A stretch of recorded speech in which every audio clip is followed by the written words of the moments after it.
Kita lanjut cepat aja. Kalau biaya materai, intinya dari yang semula kita pakainya 3.000, kemudian 6.000 tergantung dari jenis transaksi ya. Ini tahun 2020 ini sudah berubah ya. Undang-undang mengatur bahwa biaya materai ini dikenakan atas dokumen. Nah, dokumen apa? Ya, ini dari yang sebelumnya diaturnya nih ya, undang-undang biaya materai ini dari tahun 85 ya.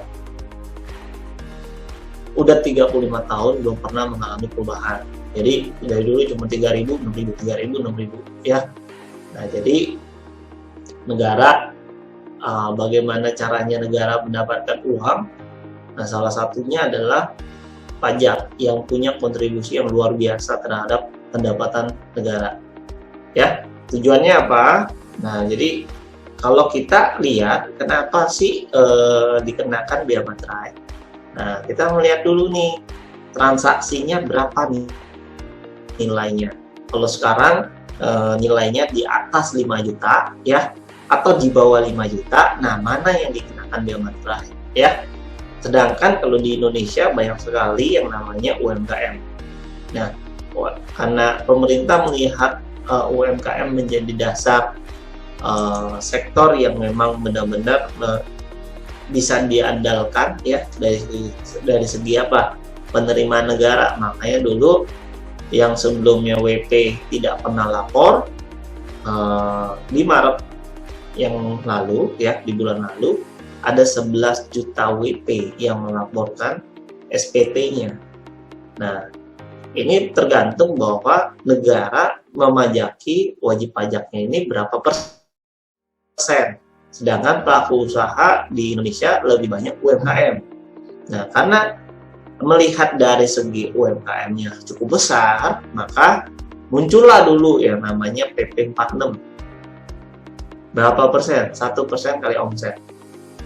Muncul lagi tahun 2018, PP 23. Diturunin dari 1% menjadi 0,5%.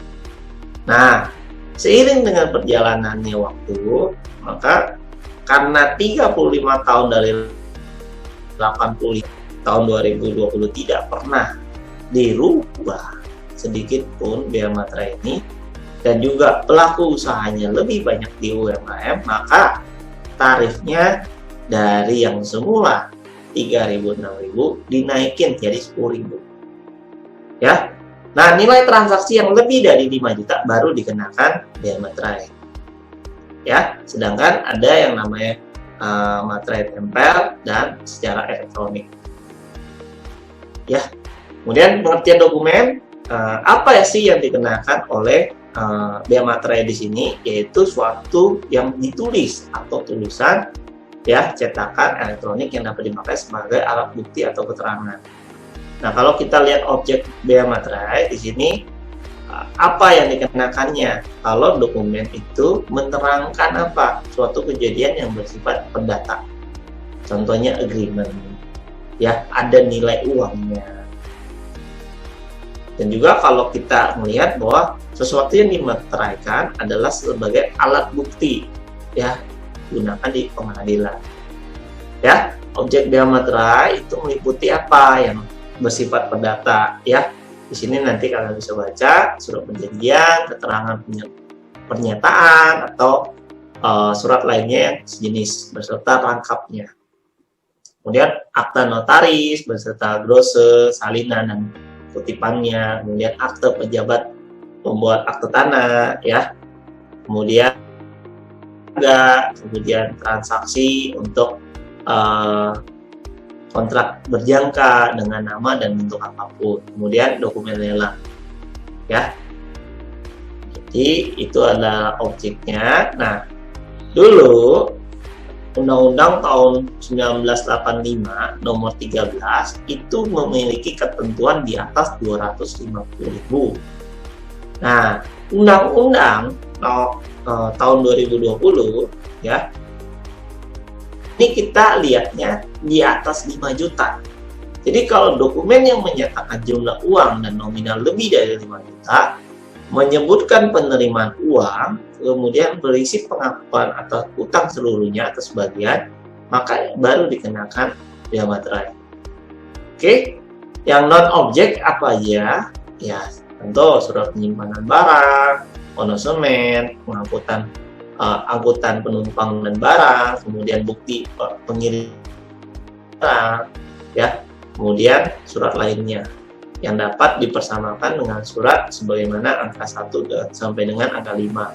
Kemudian ijazah itu bukan objek dia materai. Kemudian tanda terima pembayaran gaji, uang tunggu pensiun, uang tunjangan, dan pembayaran lainnya itu enggak.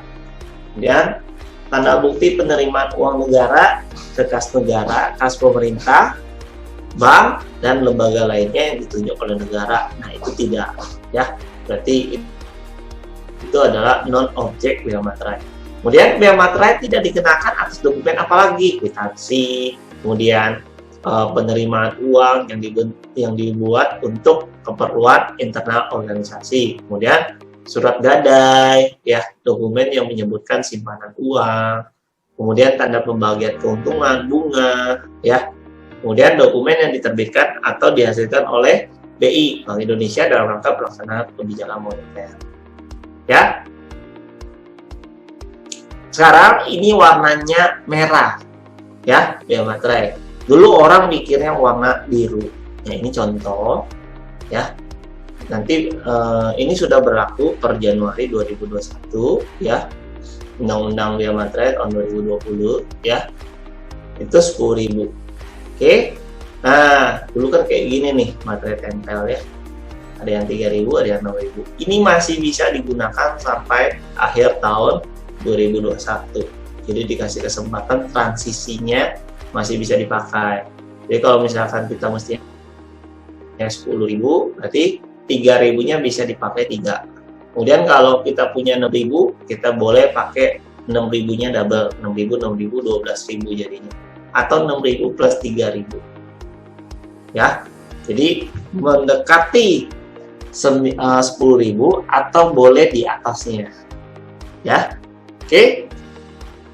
Kemudian tadi sudah dijelaskan, ya, kalau dokumennya diserahkan kepada pihak untuk apa? Lelang, kemudian menyatakan jumlah uang. Contohnya apa sih yang sering kita lihat kalau untuk bea materai? Invoice, ya, faktur. Jadi kadang-kadang orang tuh bingung, mana invoice, mana faktur. Dulu faktur pajak. Nah, apa yang dikenakan bea materai?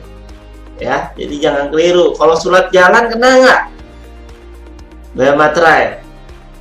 Ya kan, kita lihat ada nggak yang menyatakan jumlah uang. Ya, saya tanya nih, ya, kalau misalkan dokumen, ya, dokumen yang kira-kira prakteknya sehari-hari nih menurut kalian, yang nggak perlu kena bea materai, itu apa sih? Boleh. Siapa ya yang sehari-hari di kantor nih yang dikenakan bea materai apa aja nih menurut kalian? Tergantung tempat kalian bekerja itu apa. Nah, yang kalian tangani apa? Boleh? Ya, jadi seperti itu ya. Ternyata bea materai di sini, ya, bayangkan ketika kalian praktek di lapangan sehari-hari, ya, baik kalian bekerja secara profesional maupun yang di lapangan, ya, kita seringkali akan menemui hal kayak gini. Kenapa? Karena kendalanya adalah kita tahu bahwa ini bersifat memaksa. Karena pajak bersifat memaksa dan kita tidak menerima kontribusi secara langsung. Nah, inilah yang kadang-kala yang menjadi beban tersendiri, ya, oleh wajib pajak. Ya, kenapa?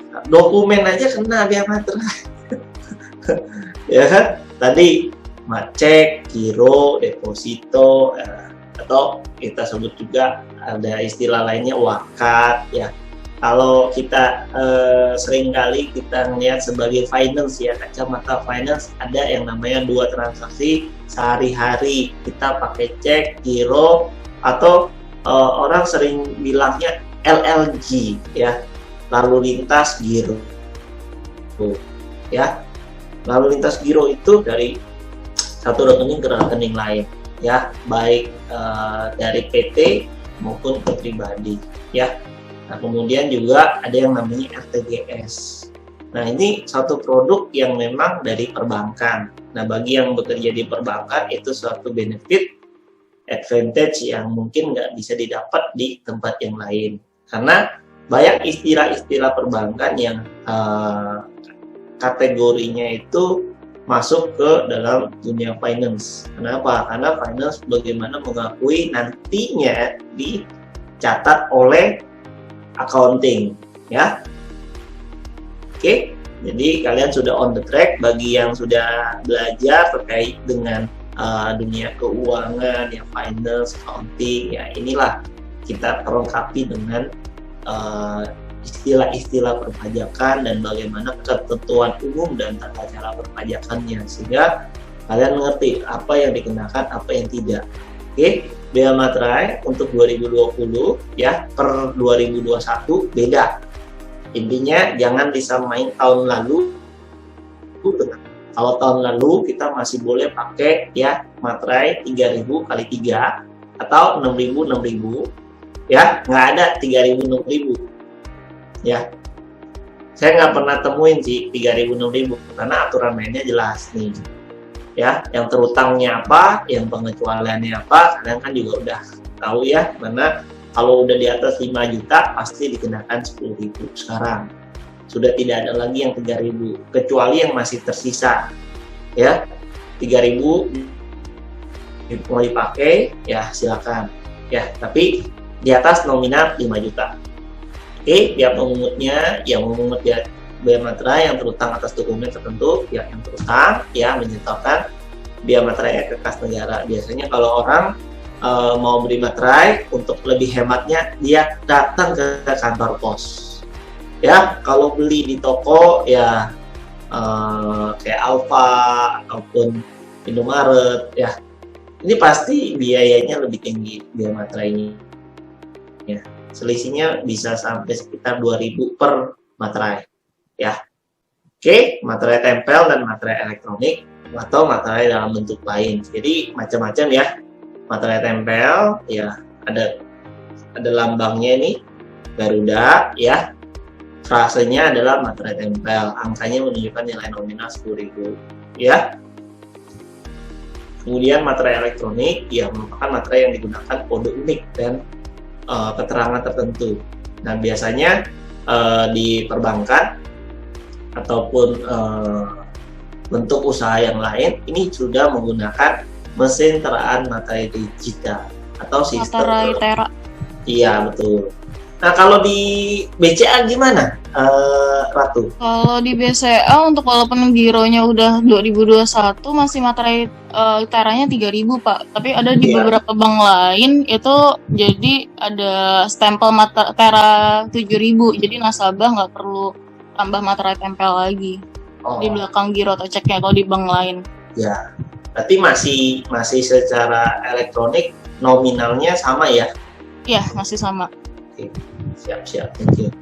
Ya, jadi kalau untuk materai elektronik di sini ya ini ada kode uniknya. Jadi sudah diatur secara komputerisasi, teknologi percetakannya dan sistem teknologi ini sudah include di dalam mereka. Jadi kalau misalkan untuk transaksi yang sifatnya keuangan, nah ada yang namanya materai secara tempel, elektronik atau bentuk lain ya. Kemudian kalau kita bicara pemateraian kemudian, kalau ternyata dalam satu dokumen itu materainya kurang ya, atau kalau dokumen yang sebelumnya itu tidak digunakan sebagai alat bukti pengadilan di pengadilan, maka diberikanlah pematerai kemudian ya.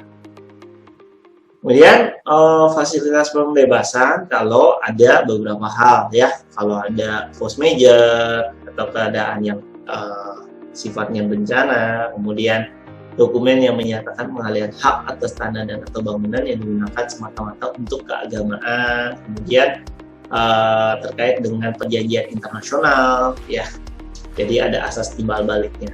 Oke, sanksinya 100% kalau ternyata ada yang kurang dibayar, ya, sanksi administratif.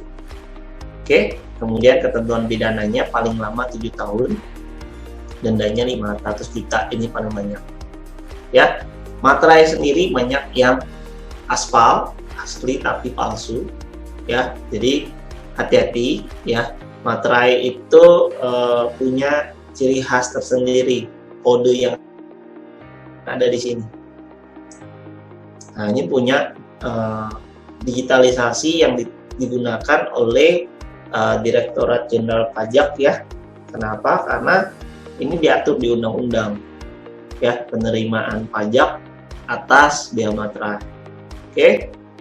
Kemudian ketentuan bedanya seperti itu, ya. Kalau ada yang memasukkan, ya, kemudian juga setiap orang yang dengan sengaja menghilangkan tanda, menghilangkan ciri, ya, akan dipidana paling lama 3 tahun, kemudian pidana paling banyak 200 juta. Oke. Peralihannya, ya. Nah, yang tadi saya bilang paling sedikit 9.000. Kalau kamu pakai 3 boleh, 6.000 boleh. Ya, ini masih berlaku sampai 1 tahun, ya, sejak diundang-undangkan per 1 Januari kita sudah pakai 10.000. Oke.